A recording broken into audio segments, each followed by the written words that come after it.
and welcome to season 1 of the official P&O Cruises podcast, Heart to Heart with me, Amy Hart. I am so excited to be hosting this podcast. Some of you may know that I used to be cabin crew and my favourite thing was meeting new people, learning about their lives, asking them questions. So hosting this is an absolute dream come true. Across the series, we'll be meeting some well-known faces and we'll definitely learn a lot more about them. So, what are we waiting for? Let's go and meet them. Hello and welcome to today's episode of Heart to Heart with me, Amy Hart. In today's podcast, I am interviewing part rock star, part farmer, Alex James. We'll be talking all about his life with Blur, his new life of farming, his partnership with P&O Cruises and so much more. I really hope you enjoy this episode. Alex, thank you for joining me today. All right, cheers. Just for all of you that are watching and listening, we've actually met before. We went on a land trip with P&O Cruises to Ibiza, which was amazing. We had a lovely time in Ibiza, didn't we? Lovely time. I mean, I was pregnant at the time, so I didn't fully get to enjoy Ibiza and all it has to offer, but there was some great scenery, so I loved it. That was unexpectedly magnificent, actually. Yeah. I'm a Bournemouth boy, so I tend to think of that as the best kind of seaside party town in the world. But yeah, actually, Ibiza was next level. Amazing. That was good times. Yeah. I'm going to start with a couple of quick fires just to get us going. Yes. So what are you watching at the moment? I'm watching Slow Horses, which is a contemporary spy thriller. It's like a contemporary James Bond, where the spies are all kind of a little bit rubbish. It's written by a guy who lives in Oxford called Mick Herron, and actually adapted by television by the brother of Ollie Smith, friend of P&O Cruises, master of the Glass House. Yeah, his brother Will did the TV adaptation. It's absolutely brilliant. Can't recommend it highly enough. Ollie actually did Pingu, he was telling me. So Ollie did Pingu, Ollie did he? did Pingu. So his brother's done Slow Horses, he's done Pingu. I mean, what a great family. What was your first job? First job was working for my granddad, who was a chef. I was about 7. Probably wouldn't be allowed now. But he put me to work in his kitchen, and I was kind of hooked actually on kitchens from that point forward. So on that note, what is your favourite dish to cook? Actually, for years I would cook Sunday roast for the family, and nobody'd turn up, and then they all got Xboxes and never saw them at all. Unless you do a big fry up on a Sunday, that's guaranteed to draw a crowd. Actually, yes. I still do love doing a big old fry up. You can't go wrong. Do you plate it up for them, or do you put everything on the kitchen island? No, just and everyone... just carpet bomb. Carpet bomb the table with all the goodies. Fried bread's the best bit, I think. I love fried bread with fried tomatoes on. My granddad always used to have that, like when he cooked everything. Yeah. Actually, wherever you go in the world, they do fried bread. It's kind of turn their noses up. But you need to you need to toast the bread first, cut the crusts off, so it looks quite dainty. And it just soaks up all those juices you've been cooking. You put tomatoes on. Oh my word, Sarsen's vinegar. Boom. I literally love it. I used to work for an airline, and in first, the croutons were literally just like bits of fried bread. Yeah. Amazing. Wow. Who's your hero? Probably Isaac Newton, actually, because I think he had the most incredible epiphany that anyone's ever had. I love physics and astronomy, and one of the things I love about it is that whenever we kind of get a new conception of how big the universe is, it's kind of so almost inconceivably bigger than anyone had possibly thought before. So first of all, we thought the world was the centre of everything, and then we realised it's a solar system, and then we realised there's a galaxy, and then we realise there's millions of galaxies, and then there's millions of galactic superclusters. But Isaac Newton was basically the first person to twig that everything is moving, and that was what he was. That was written on his gravestone in Latin. Alice, move it. So that's the end of the quickfire round. Yes. Now, you grew up in Bournemouth. What was that like? Bournemouth is it's a lovely thing to grow up by the sea. I grew up in Worthing. Did you really? Yeah, I used to go to Worthing a lot. Yeah. Like Jamie Hewlett, one half of Gorillas, and Glyn Dillon, who used to draw Superman for Marvel Comics, used to live there. So I used to spend time in Worthing. I mean, it's there's a lot of coastline in Britain, I suppose, isn't there? Yeah, I always found the beach would be packed in the summertime and completely deserted in the winter, but it's actually. Sometimes even more beautiful in the winter. Yeah. I loved it, and growing up by the sea, it's sort of. I think it sort of makes you quite good at relaxing and putting your feet up. It does. You look at a seascape, and it does implore you to kind of just rest and repose. And my dad was a keen sailor, and that was my first taste of sailing, boating. I don't know about you, but I find it I sort of take for granted the fact that I grew up by the sea, and I forget that like not everyone did. So when people are like, "Oh my God, like my friends from London come down to stay, and they're like, let's go to the beach." I'm like, if you want, like we can do, but we could also go to London. And they're like, no. Me and my mum were in the queue for an ice cream once. Someone said, when in Worthing? And I was like, 99's on a part of your daily life. Like, what? This is weird. But you live in Oxfordshire now, quite leafy. Literally couldn't get further from the sea. Yeah. Do you miss the sea? It's always really lovely to come back to. I love my mum still lives in Bournemouth, and love going back to see her. Kids love it there. But I'm just so consumed with what I'm doing normally on the farm that I don't kind of miss anything. I'm just sort of like completely absorbed, because I think the farm's a kind of machine, it's a food machine. And the kind of the more time lived there for 20 years now. Claire and I bought it on our honeymoon, and the more time you kind of spend making it the more it whirs, and it becomes kind of all consuming. So obviously you have the farm. You're also touring with Blur still. That's actually it's actually just stopped now. That all fired up again this year and exceeded all expectations. It couldn't have come at a better time. Because I've got 5 teenage children who all thought I was an idiot until about 6 months ago. If Isaac Newton came back and was like, Alex, what is it you do? What do you tell people? I'm kind of like a modern day monk. I make cheese in the morning, sing in the afternoons. So you've just been on tour. How was that? It's a really wonderful, magical thing, because it's 30 years now. 1988 was our first rehearsal, and we wrote a song at that first rehearsal that we were playing this summer. It's something that just completely clicked straight away. And from my point of view, there was always a kind of sense of magic and buoyancy to it. I'm a bass player, and I think playing the bass is like riding a bicycle downhill or diving off a high diving board. It's just something. It's just like it is like falling off a log. I think singers and guitar players maybe need to feel like they've suffered, or they've suffered, or they haven't turned up to work. But from my point of view, it's just completely weightless and effortless and joyous. And we were so lucky, really, to have time, because it's the same 4 people it's always been. And all those years of playing together, it becomes a really, really precious thing. The kind of feel that we've got for each other's phrasing, and it's in a word, magic. I was saying to the drummer as we were walking on stage somewhere, I can't remember where, like, God, this is easy. It's like, well, you've been doing it for 30 years. Anything's easy if you've been doing it for 30 years. But no, it will take me now 2 years to recover, but It's been magical. Did you have a feeling at that first rehearsal that this was going to be something special? Yeah, but I thought that about my first band, that I was in at school. That's one of the great things about being in a band, is that you think you're brilliant. I've been in some rubbish bands that I think are brilliant. But yeah, I think you kind of, you do kind of have to have an exceptional level of conceit. But if I could give my children anything, I'd give them that. Yeah. Do you know what I mean? I think just like thinking you'd be good at something is kind of actually probably better than being good at something. Do you know what I'm just self-belief. So, and I don't think you can teach it, but actually playing an instrument is something that can make you feel like that. Actually, music it's a wonderful thing to have in your life, as I tell my kids, even if it's not what you're making a living out of. I tried to find my little boy a guitar for Christmas. Best thing you can do. He's 9 months old. So, until the age of 7, music is the only thing that can enhance your biologically predetermined IQ. It uses more of your brain than anything else. Like, playing chess uses loads of your brain. Yeah.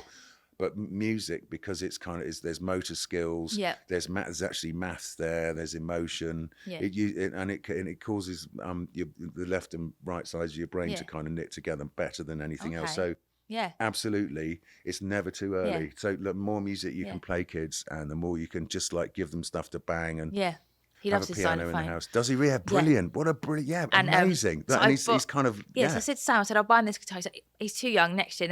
And then the other day he's like, babe, come here. And he had the TV control sideways and he was doing this on it, and he was like, you need to get him the guitar. He's playing the guitar on the you can get sort of guitars that are adapted Yeah. for and I mean there's so many like brilliant little gadgets that we've got him a little buy from piano, it. got Have him you maracas, really? we've got him a little drum Have you? kit. Maracas, great, excellent. Yeah. Tambourine he Loves needs, and it. a shaker. Shaker's good. Yeah. So your Those kids little egg obviously, shakers are good. do they come on tour with you? Do they come to some bits? So yeah, because the last time it's 8 years. Like even when we actually split up, it didn't take us 8 years to get it together again. So the youngest was like 4 and the eldest was 11. I remember looking over in the last song at Hyde Park, and the 80,000 people, heads back, arms in the air, euphoric, and looking over at the side of the stage where I knew they all weren't. They're all like completely sound asleep. So like most of the, there's 5 of them. So 4 of them had never really seen the band before, and they all came to like the first warm up show, and I knew they'd either kind of love it or hate it, and I knew whether Standout looked over when the lights went up, and they were all. So and actually like this is brilliant. They were kind of a bit like, how are we going to go on holiday after this? Because take them to a festival in. There's like Primavera they really liked, they were like, Dad, Blur were good, but Skrillex, blimey, that was really good. Just like all their favourite bands playing, and it's been immaculate timing. So travelling with the band, obviously, I'm sure you've been everywhere. Where's the best and the worst places, and why? It just depends what happens. I had one of the best nights of my life in Wolverhampton. You don't have to go very far away. Wolverhampton's always a good night, actually. South America's probably my favourite, I think. They love British guitar music in South America. Like, came as a complete, who knew? I didn't know, but like they do really connect with British rock music more than American rock music, actually. Yeah, so the last show of the tour was in Argentina, and they've got such spirit there, and they're such Anglophiles. Graham, who is the loudest guitar player in the world, said he couldn't hear his guitars because they were singing so loud. I mean, it's crazy. I mean, they absolutely go bonkers. Travel is the greatest. life's greatest gift. And actually, I don't think there are any bad places. Actually, I think you can have a amazing time anywhere if you just open yourself up to it. What's the first thing you do when you arrive in a new destination? First thing I do is have a sauna. Actually, I mean, I try and have a sauna every day. Actually, it's kind of like when you push the button down on your computer to make it power off. It's kind of like a hard reset. Do you like to see the local culture, or is it all work when you're away? There is a rumour invented by boring people in rubbish bands that all you get to see is like the hotel and the dressing room. But if you're in a good band, you literally get dragged out by your hair and sort of taken to all the best places and restaurants. No, it's an amazing, it's a wonderful, wonderful way to see the world. I mean, it's a bit like cruising. Now, you've collaborated with some amazing artists over your career. Who would be the standout artist? I do find it really rewarding, actually, working with new talent. I was encouraged to meet this girl called Florence, and she was a bit crazy, but like she had something. And she came to the studio, and I gave her a microphone and said, "What have you got?" And she just completely, just a cappella sang this incredible stuff. I've still got the recording. It's amazing. That was just absolutely knockout, Florence Welch. I was about to say, is that Florence Welch? You worked with my other podcast guest, Sophie Ellis-Bextor, on Read My Lips. Yeah. Which was her first song. Yeah. Did you think she's going to go places? Yeah, she'd already had like a massive hit with Groove Jet. That had been really big. So she was. Yeah, but I don't think anyone thought that album would go quite as stratospheric as it did. And, she's brilliant. Now I need to talk about one of my family's favourite songs, which is Vindaloo. Excellent. How did that come about? I mean, it happened very quickly. Keith Allen was a friend of mine, and he's just a complete football maniac. And he really, the World Cup was coming up, and he wanted to do a football song. And there was only about a month to go. and we went to watch his team, Fulham, and there was a drummer doing a drum beat, and he just was, come on, we've got to do a record, Well, the tournament starts in like a month. But anyway, we went to the studio the next day using that drum beat. It just all happened really quickly, and then he was quite, I mean, videos were really important in those days, and he's a really good director, and I think the video kind of sold that song, and the fact that it was just so simple. My little brother would have been 3 years old. No way. And he used to walk around the house in his vest with a promotional hat from the Sun with the England flag on it, with his drum, going Vindaloo. Excellent. And also, Cheers. one of my friends, she took like 72 of her friends on Ventura, the P&O Cruises ship, for her birthday, and they were going to Bruges. So her and her husband rewrote Vindaloo to "We're off to Bruges on the cruise," and you are going to Bruges this week. So I think you should perform it in headline. I can get you the lyrics. Like, I think you should perform it in headliners. I'm on. I mean, a football record is sort of, it's half as good as a Christmas record, because a Christmas record comes through every year, but if there's a football tournament every 2 years. Yeah. Whose idea was it to get Damien Hirst involved? Keith and Damien and I all went to the football match together. Yeah. So it was just we teeth, were kind of knocking about a lot at that point. And actually, Lily sang the backing vocal on that. She was about 10, but yeah, that's her in the chorus. It was just like everybody who was in the pub that night. Amazing. Everyone I was love in Groucho's that night, actually. I love that. What's your standout gig of your career? Normally, it's kind of the first time that something happens. So the first time you go on telly or on Top of the Pops, or like the first time, the first time we really smashed it was in a club called JB's in Dudley, which is still there, actually.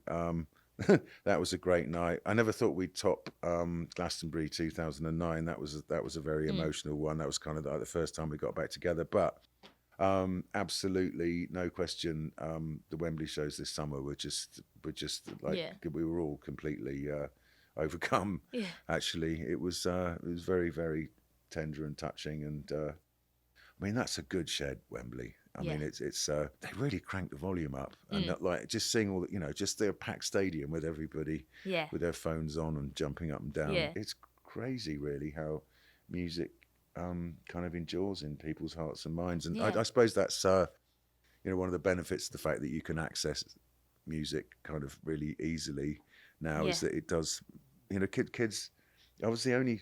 I remember I got beaten up at school because I had a Wham album and a Smiths. I had the Wham album and the Smiths album, and that wasn't allowed.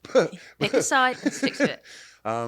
But kids have such eclectic taste in music now. I mean, I do think there's only three kinds of music. There's great music, there's okay music, and rubbish music, and they exist in all genres. I mean, my music taste when I was younger was my mum and dad's CD collection. So when I was like 10, that's vital. I loved ABBA, The Carpenters, and Bette Midler. Really? Wow. Yeah. My favourite song when I was 4 was Chapel of Love by Bette Midler. I was listening to the Carpenters, and my mum and dad were huge Carpenters fans. But I mean, that's a gift. I mean, that voice still reduces me to tears. It's amazing. Yeah, she's amazing. What are your pre-show rituals? Kind of bit of pacing, smoke a few cigarettes with the guitar player, eat some cheese. Nice. We'll talk about the cheese in a minute. And what's on your rider? The riders are, so the rider's what you get when you in the dressing room every day, and it becomes a sort of source of torment, actually, because there's not that much that you want every single day. There were years when we kind of had Lego, and Kinder Eggs was a phase, and but it took a while to work out that what you do want every day is cheese, champagne, new socks, new pants. Yeah. It's never disappointing. That's never goes to waste. I watched the Matt Willis documentary, and he was phoning in the riders for the Busted tour, and he was like, "So mine is protein powder, almond milk," and then he was like, and then the others will have 8 Budweisers, 8 of this, like, and M&Ms, this, but only this colour and stuff. So obviously you're this massive artist in a band, and then you now have a farm. What sparked the interest for the farm? Obviously, you bought it on your honeymoon. Like, how did that even come about? Well, I think the farm is kind of the nearest thing that there is to a natural habitat for the rock gentleman. It's hard to think of anyone in a half decent band who doesn't live on a farm. I don't know. I think because life is so go. Yeah, I think when it's you're in the industry, all those years of living, and then you need to come away and be all like, those years of living out of a suitcase. I think it's good to put down some roots and it's a garden, really. a farm. I mean, Marco was saying he loves his Yeah. garden, you know, and I think a garden is where happy ever after happens. I was 33, I think, when we put 33 and a third when we bought the farm. Bought it on our honeymoon, and Blur had been going for like pretty much, you know, every day. It was all I did for all we all did for like 15 years, and I think it just got, you know, if you do any. It wasn't what it just stopped really, and it wasn't what I'd chosen. But fortunately, I think we were all young enough at that point to kind of still have enough energy to kind of, because you want to do, because it does get it does get repetitive. Yeah. You know, it's wonderful, but it's you know, you do need to kind of spread your, you know, never stop making music, but you kind of just the relentlessness of, you know, promotion, tour. You know, and wanted to work with other people, I think we sort of bought it by accident. We didn't really know what we wanted, I don't think, Claire and I, but we fell in love in the Cotswolds, and we were just kind of, this farm was on the market. We arrived there, and kind of, I just felt like I wanted to stay from the moment we got there, and that's still how I feel actually, most of the time. But, you know, I'm not averse to the odd jolly. And I think it was the best thing I ever did, really. You know, it's a very different time back then for farmers. The guy that we bought it off was crawling out on his knees. Whenever you saw a farmer in those days on the television, he was crying because he'd had to exterminate his cattle because they had BSE, or you know, exterminate his sheep because they had foot and mouth. You know, it's horrible. When you see a farmer on the telly now, it's Jeremy Clarkson laughing his head off.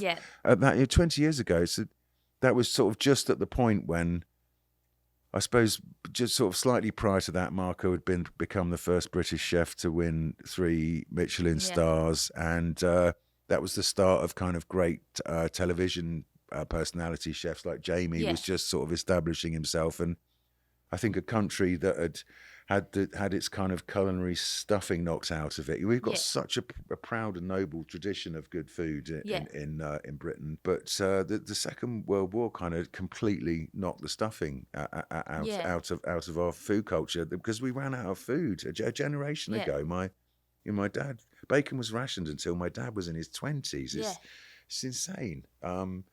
So cooking skills weren't passed down from generation to generation. Recipes were lost, and it was difficult. But suddenly there was Chris Corbin and Jeremy King setting up brilliant restaurants, Marco winning Michelin stars, television programs brilliantly formatted around cooking, and you know, we're a nation that sort of found its taste buds again, and kind of cheese was at the forefront of kind of the British food renaissance, mainly because dairy farmers were struggling to make a profit out of selling milk, and kind of diversified into making cheese just to kind of stabilise their businesses. And so there was suddenly this kind of avalanche of new cheeses, and and cheese kind of clearly needed a face, which I was happy to. That was the sort face of cheese. I mean, what a dream job. I had some Blue Monday actually on RVR in the glass house. It was lovely. Thank you very much. So it's available on RVR and Iona, I'm guessing. Yes, I think it is. Yeah, across the fleet, I think. And obviously, you've also made your cider, don't you? Britpop cider. Cider and sparkling wine. Now, I've brought some of that for us to try on Marco's birthday. Amazing. For the viewer and the listener, when a ship is named, they normally like smash a bottle of champagne. But when Iona, which we're on today, was named, they used a bottle of your cider, didn't they? Yeah, they did. A Nebuchadnezzar of sparkling cider. Yeah, and it smashed, fortunately, because it's not great when it doesn't. Did it go on the zip line? It was. Yeah, I love the zip. There were many conference calls with the zip line crack commandos in Chicago, because it has to smash. I think it went all around the Sky Dome and all around the deck, and it's got up to terminal velocity, and boom like a good one. Job done. When you're not on the farm and you're not with the band, where do you like to go on holiday? It's quite good going to places you've never been before. I mean, I was drawn back to France, but travel writing's quite good. I mean, I've got so many children, I've kind of had to subsidise our family holidays by doing travel writing, and it's that. Well, I mean, it's quite good because it encourages you to embrace kind of random destinations. Like Bulgaria was absolutely amazing. It's like Switzerland 100 years ago. And yeah, like going to the Alps in the summertime was great. But I think ultimately, just getting lost in France and having supermarket picnics is, baguette fromage. Oh, can't beat that. Yeah. Where's your bucket list travel place? I really fancy Antarctica, actually. It's like going to, like, we did, I spent quite a lot of time recording in Iceland, and she played in Greenland with Blur. That was a good night. But that's the poles are where you really get a kind of sense of kind of planetary scale, and like, the fact that everything's a miracle. There's a kind of magic to it. Yeah. I'd love to go to Antarctica and look for meteorites. Actually, that's what I'd like to do. Now, you've worked with P&O Cruises for a while now. How did that come about? I was asked if I'd like to do a cooking show where I'd basically learn how to cook under the tutelage of Marco Pierre White, who I'd kind of met a little bit back in the 90s, and I said, I'll do it, but I'm not wearing a hat. I'm not wearing a silly hat, which Marco still reminds me of. Was that Hell's Kitchen? It was called Battle Chefs, and there was a bunch of us who would kind of run ashore wherever the ship pitched up, grab a load of local ingredients, and come back and cook dinner for the captain under Marco's tutelage.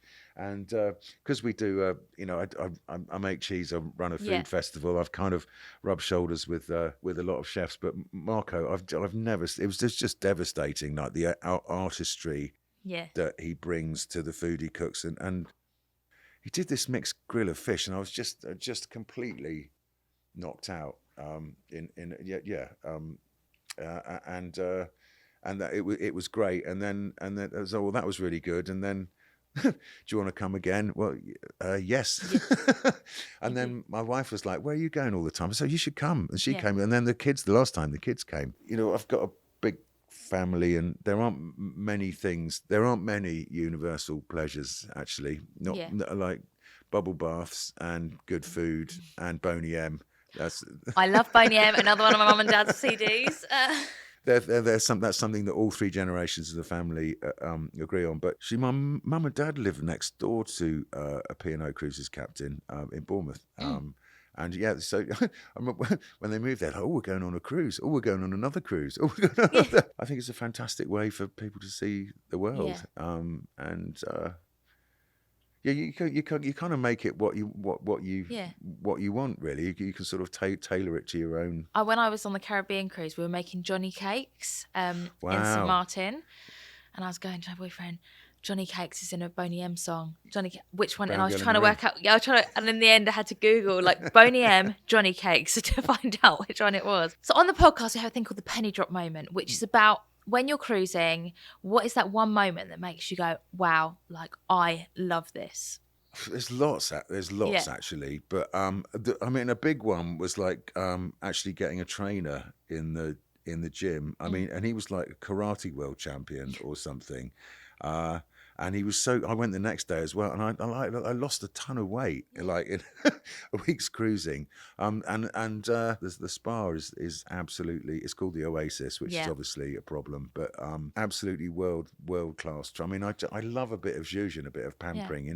It's just it's really nice to just be fussed over it a little bit. We had a couples massage, and then we had I love it. On the last day, we did 2 hours each in the thermal suite. While the other one babysat. Now, finally, we have your dream cruise. Now, this does not have to be real. There are no bounds, there are no restrictions. You can literally have whatever you want. Where are you going on your dream cruise? Someone was saying like the Scotland, like the Hebrides and the Faroes and Greenland. But actually, I mean, Northern Lights in December. I love the Northern Lights in December. I mean, I'd do that again, actually, in a heartbeat. That was just the food in Norway, and there's again, that's a sense of magic, and going to the Ewok forests. And who are you taking with you? Granny, wife and kids. Yeah. Brilliant. Happy days. And your favourite restaurant have said they will fly in the cooking team to cook whatever you want. Who is coming? Marco's going to do the mixed grill of fish again. Yep. Oh, yeah. And any performer, dead or alive, is going to perform, and what do they open with? Shirley Bassey, Hey Big Spender. Well, apparently you're singing with her as well, according to Marco. So before I let you go, I've got to ask.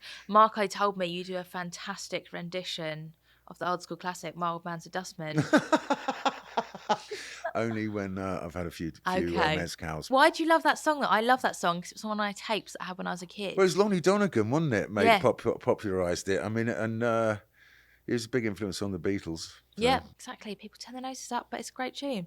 Thank you so much for joining me today, and enjoy Cheers, your Amy. cruise. Nice, I certainly will. Nice. Thank you so much for watching today's podcast. I really hope you enjoyed it. If you did, please leave a comment below and tell me what your favourite part was. Don't forget to hit the subscribe button, the notification bell so you never miss anything, and of course, give it a like if you did.